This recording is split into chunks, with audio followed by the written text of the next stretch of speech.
পুচি না একটু হা করো না।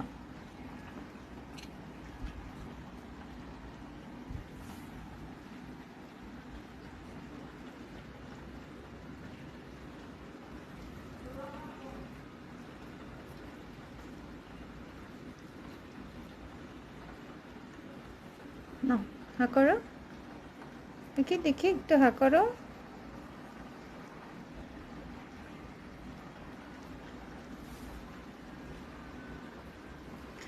এই যে আমার ময়নাটার বেবি, আজকে সেকেন্ডে।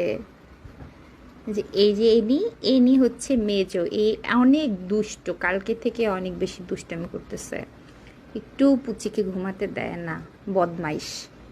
আর এ পাশে দুজন আছে, এরা এরা শান্ত, এরা খায় আর ঘুমায়। আর পুচি ময়না তো কালকে থেকে বিছানা থেকে উঠতে পারছে না, এখন ওর বেড এক্সচেঞ্জ করে দিয়েছি, এখন শুয়ে শুয়েই খায়। একটু গরম পানির ভাপ দিয়ে দিলাম যাতে পেইনটা কমে, না না না।